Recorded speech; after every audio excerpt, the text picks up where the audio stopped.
Okay, let's look at energy change during chemical reactions. When we talk about energy change, we always talk about delta H, or H, the enthalpy. Okay, so long ago in the gas laws, we talked about pressure times volume gives you joules. So there's two things about enthalpy here. It can be the sum of the internal energy of a system or the product of pressure and volume. Okay, this product of pressure and volume, it gets talked about in the gas laws, but it doesn't come up very much. But we do talk about the energy in the system a lot. So we measure enthalpy in joules because it's a form of energy, and it's got the symbol capital H over here. And we usually see it as delta H, the change in energy. Okay, so always delta. Anytime you see delta, it's final minus initial. And this delta H, the change in enthalpy, is the enthalpy of the products minus the enthalpy of the reactants. Remember, final versus initial. So delta H is products minus reactants, or you could consider it the kinetic energy of the products less the kinetic energy of the reactants. So remember, kinetic energy is a measure of temperature in any case. Temperature is the measure of kinetic energy in any case. Okay, so we've got the two kinds of changes in enthalpy. We can either release energy in an exothermic reaction, or we can take in energy in an endothermic reaction, and in endothermic reaction things get cold, and this is not a normal state. So let's have a look at different kinds of reactions. So when we eat food, how do you think your body gets hot? It's all the chemical reactions from your food being consumed. You get hot while you make energy, break down the food to energy. Combustion, this word combustion means burning things with oxygen. So like combustion in your internal combustion engine, when you light things on fire, combustion, so long as you burn it in oxygen. If you have an acid, like for instance hydrogen chloride, HCl, is a covalent gaseous molecule. And when we put it in water, it ionizes. That covalent bond splits up and we get a chlorine ion and a proton. So when an acid ionizes in water, it's exothermic. Or if we have a strong base that dissolves or dissociates in water, that can also be exothermic. So drain cleaners often got sodium hydroxide in it, and it gets really hot in the sink when you chuck it in the sink, and that's partly due to the sodium hydroxide dissolving. Why is energy being released? Because when you take the energy up the hill to the activation energy and then you form new products, there's more energy released on the formation of new bonds than there was taken in to break the bonds. So the moment more energy is released, the temperature of the reaction mix is going to go up, and then we always write this as delta H is less than 0. It is a negative value for enthalpy, which means the reaction is exothermic. So at the end of the day, the products are more stable than the reactants, and they have less potential energy than the reactants. So if we look at the energy diagram, okay, reactants will go to products plus energy. So this is just one of the alternative ways of saying reactants go to products. If we go reactants go to products, delta H is less than 0. It's exactly the same as writing reactants go to products plus energy. And on the diagram here, here's the energy diagram. Here are our reactants.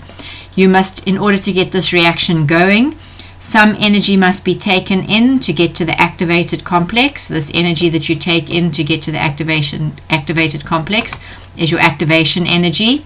Then if your collision is successful, energy is immediately released when the new bonds are formed, and the new products are at a lower energy state than the reactants. Look, high energy, low energy on the graph. And this overall energy change, your delta H, is a negative value because final minus initial is going to give you a negative answer. So this is the curve for an exothermic reaction. The products have less energy than the reactants. The opposite of an exothermic reaction is an endothermic reaction.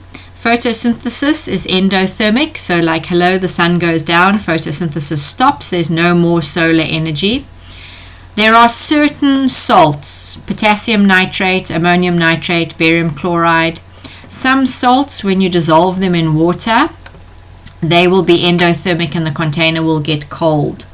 We must check when we do our practical this term if the oxalic acid gets cold. I have a feeling that it might, but I can't swear to it. But some things that dissolve in water, it will get cold. So when you have an endothermic reaction, you have to have more energy absorbed to break the bonds than to form the new bonds, okay? And the temperature of the reaction mix is going to decrease because it's sucking in energy from the surroundings. Your delta H will be positive, and your products have more potential energy than the reactants, and they are less stable. And because it's leading to a less stable state, that's why we have fewer endothermic reactions than exothermic reactions. So here you can see here the reactants need extra energy to form the products. The energy is on the product side, the energy is on the reactant side of the reaction. So reactants plus energy go to products is the same as writing reactants go to products, delta H is greater than 0. Look what's happening on the graph here. Here's the energy of our reactants. Here's the energy of the products. The energy of the products is higher than the energy of the reactants. The same like the exothermic reaction, you had to input a certain amount of activation energy to get to the activated complex. Up here the bonds are broken and then new bonds are formed to make the products, but these products have a higher energy level than the reactants, so our overall energy change, final minus initial, is going to be positive because this is a big number, this is a little number, this is a positive change. So for an endothermic reaction, you have to add energy for the reaction to occur. What does a catalyst do? A catalyst provides an alternative pathway, okay? It decreases the activation energy. Because you start with the same reactants and end up with the same product, the delta H remains the same. Look here, here's the reactants, here's the products on the uncatalyzed reaction and the catalyzed reaction. The delta H is exactly the same because you're not changing your reactants or products, and for every reaction there's a specific delta H for that reaction, okay? So the catalyst just provides a different pathway. In the normal course of this reaction, here you have your reactants. This much activation energy must be provided to form this activated complex, and then if the collision is successful, we end up with the products. The moment we put a catalyst in, our reactants have got the same energy, but somehow they use the catalyst to form an activated complex that takes less energy to form, and then they go off and they form their products. So sometimes they ask you to add the catalyst curve into this graph. You must understand the reactant energy and the product energy remain exactly the same. It is the activation energy that changes because the catalyst decreases the activation energy. This activation energy is smaller than that activation energy. Some catalysts, you have to keep replacing them or cleaning them. They can become contaminated, like particles stick on them and they don't have enough surface area for the reactants to touch, or I'm not exactly sure exactly 100% how it works, but basically they get contaminated and you need to clean them, so then you replace them.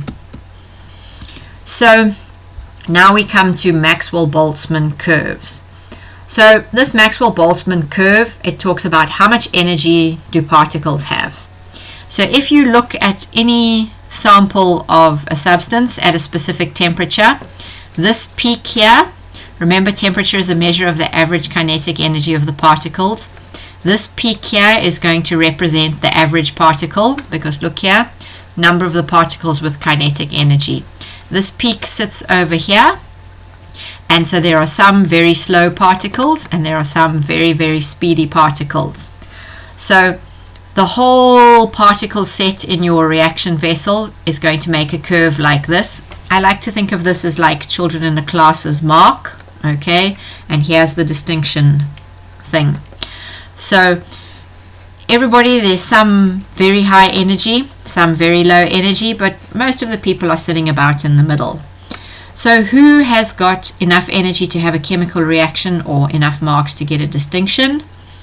They will fall into the shaded area, which is the area under the graph. So for any particular reaction, there is a specific activation energy, and most of the particles here don't have enough energy to react. So the area under the graph is the total number of molecules. This is all what I've just explained. Okay, you have to take an average kinetic energy. You can't like go, ooh, particle A is going so fast, particle B is going that fast. You just find the average and it falls into a curve like this.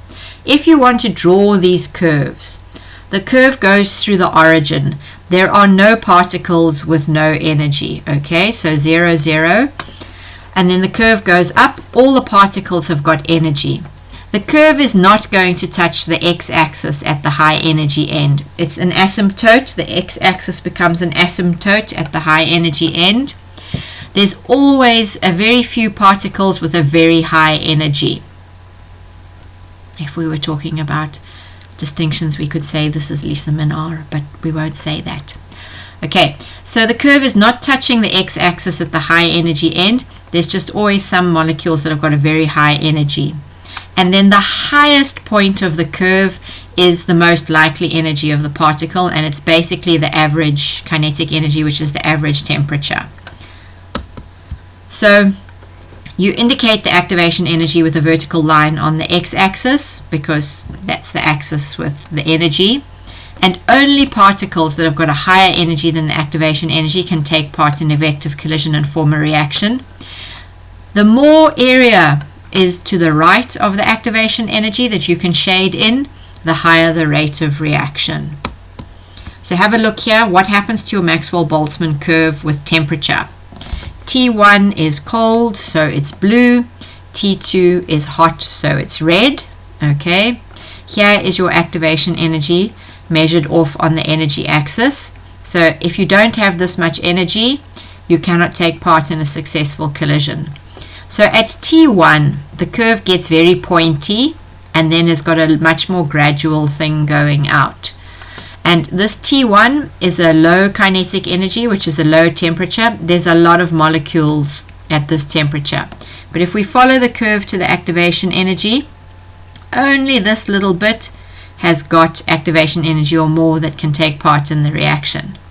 But the moment we heat the reaction mix, okay, there are the same number of particles. We've just shifted the curve. If I were to find the area under this blue curve and find the area under the red curve, the whole of the blue curve and the whole of the red curve, the area under both of them will be identical, okay, because it's the same sample with the same number of particles. But when we add energy and heat it up, this curve changes shape. And now if we look at activation energy, there's a heck of a lot bigger shaded area under the curve, showing that at a higher temperature, more particles have activation energy or more. So when they ask what is the effect of temperature on reaction rate, this is the nice answer you're going to give them.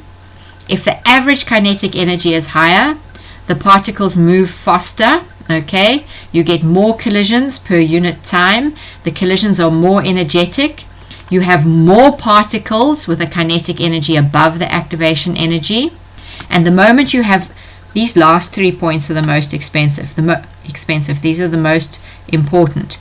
The moment you have a greater number of particles with kinetic energy greater than the activation energy, you will get more effective collisions per unit time. And the moment you have more effective collisions per unit time, the rate of reaction will increase. So increasing the temperature increases the number of particles with activation energy. The more particles have activation energy, the more effective collisions per unit time you can have, the faster your reaction rate. So now if we look at concentration, now we've still got two of these curves. What you must note here is that this peak of the curve is in exactly the same place. Look back here at the temperature curve. Can you see there's two different peaks and the curves are different shapes? Now these two curves are basically the same shape, and the peak is in the same place because they're at the same temperature. But the moment you increase the concentration, the area under this whole curve, the top curve, is bigger than the area under the bottom curve. So activation energy is in the same place. Here under the low curve is particles with activation energy. Here under the big curve is more particles with activation energy. So increasing concentration is just literally chucking in more particles. The moment you have more particles, you will have more particles with activation energy. So then you can have more effective collisions. The same, you must put these same three arguments that are with every reaction rate thing. The moment you increase the concentration, you have more particles with kinetic energy greater than activation energy. The moment you have more particles with activation energy, you will have more successful collisions per unit time. Therefore, the reaction rate will increase.